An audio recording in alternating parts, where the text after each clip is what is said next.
Yo, what's going on, guys? Incarnate HD or Doom Incarnate here, bringing you guys 100 kills in free-for-all on Black Ops 2 with the PDW by who other than Ronaldo. This gameplay is beyond my belief. I still don't believe that this gameplay happened. It is 100 kills in free-for-all. Now, I normally don't do this, but basically all of you that are watching this video, go sub to Ronaldo. And when I say that, I mean every single one of you go sub to Ronaldo right now. Let's just see how many subscribers we can get him. Every single one of you go sub to Ronaldo right now. Click off this video, go subscribe to Ronaldo, then come back to this video because Ronaldo deserves everything. If you go to this guy's channel, he is the best free-for-all player I have ever seen. The gameplays that this guy uploads in free-for-all are beyond anything you will ever see. Not a single player has anything like it. You name it, MW3, Black Ops 2, Call of Duty Ghosts. He's done it, and he has done practically everything you can do in free-for-all. And yeah, 100 kills.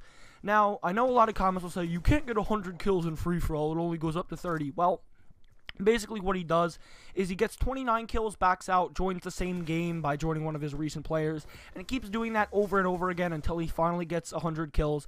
And the best part, this is 100 plus non-lethal. It's 100 plus non-lethal in free-for-all. He's not even using like Lodestar or anything. He actually goes 29-0 in the second round, so you're going to see Ronaldo running around a lot and getting a lot of kills, so go sub to Ronaldo. You don't even need to care about me in this. Don't even sub to me at all. Don't even go to my channel. Go to Ronaldo's channel and go subscribe to him because he deserves everything. So yeah, 100% go subscribe to Ronaldo. You're going to be doing him a huge favor. He really deserves all this. But of course, as most of my videos have or contain, this one is going to have an opinionated commentary, and what that is my opinions on what Call of Duty Sledgehammer can add to make the next Call of Duty game great. You know, it can take aspects from older Call of Duties and put them into the new one, and we're going to try and make like a super game, a game that comes on top of all the Call of Duties, because the recent Call of Duties have been upgrading, but they've been downgrading. I mean, they've been adding new stuff, but they really haven't felt different, and everyone goes back to the old CODs and says, oh, this game's better and that game's better. But what can Sledgehammer do to make the next Call of Duty great? What can they do to make it the best Call of Duty game we've ever seen? Because it's clear and it's apparent that Call of Duty on YouTube is slowly fading, and we want to bring it back because the Call of Duty days like in MW3 and Black Ops 1, those days were great, man. You have those YouTubers like XJaws and some of those old YouTubers, and they were crazy. They got crazy gameplays, and now the gameplay guys, or you know, any YouTuber that does Call of Duty in general doesn't really do anything. I mean, you do have the YouTubers that bring you news, but I mean, they aren't really gameplay. We're talking about the pure old gameplay channels from Black Ops 1 and MW2, like XCal and all those crazy guys. So what can the next COD add to make that, you know, feel like those games? Now, obviously you're not going to agree with this because this is my opinion, but leave in the comments below. Let's see if you guys can all comment and sub to Ronaldo, but all of you comment below what you feel like the next COD should add. Maybe taking aspects from old games, maybe not, maybe adding completely new stuff and seeing what that could do. But let's get right into the topic. Now, first off, I really love Black Ops 1 maps. I might sound a little biased because Black Ops 1 was my favorite game of Call of Duty by far, but the Black Ops 1 maps were great.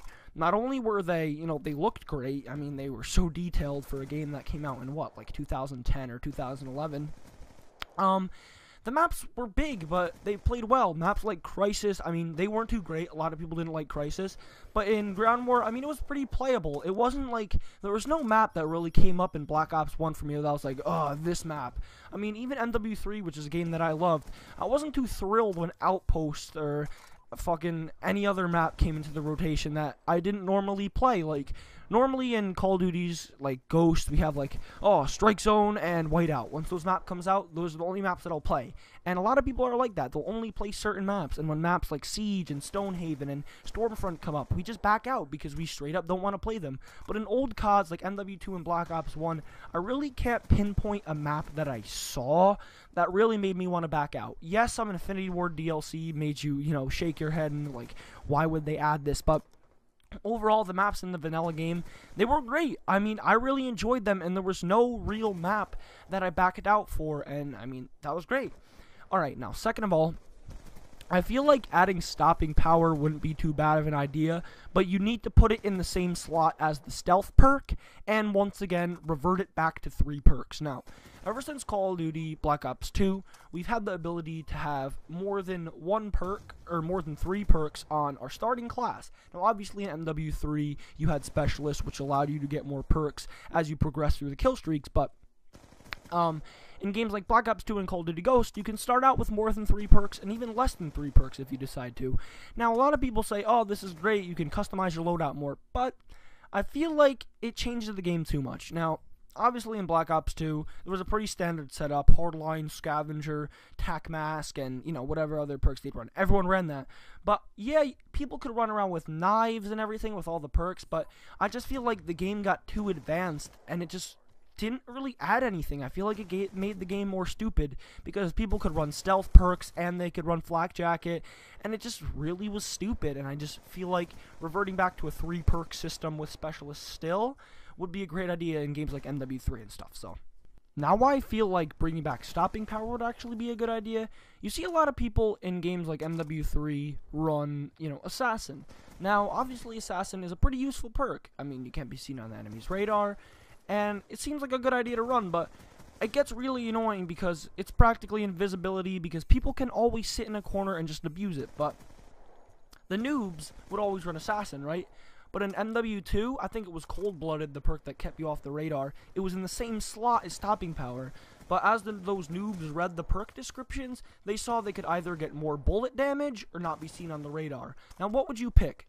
The noobs would always pick stopping power. Now, pretty much every single player ran stopping power, so it kind of reached an equilibrium. I mean, there was really nothing overpowered. Obviously, like a FAMAS with stopping power was a pretty efficient weapon, but it's nothing that people would say, oh, that's crazy, and oh, this should be removed. That was all about Danger Close. That was all about the explosive perk. No one really complained about stopping power. Had Danger Close not been in the game, I feel like people would have complained about stopping power a little bit. But if they were to add it back in the same slot as the stealth perk, you know, judging that we're going on a 3 perk system here, I feel like it would actually work really well. And it would just be great, because no one would be sitting in corners like with Assassin, and you know where they were if you had a UAV, so it wouldn't be as stressful, because even if they did do more damage, you would know where they were, so you would have the upper hand at all times. Now, getting into my final topic, pretty critical part of Call of Duty are the guns. Obviously, weapons are something that everyone uses. I shouldn't have even said that. That was pretty dumb, but guns, in my opinion, MW2 guns are the best. MW2 guns are great. I love them.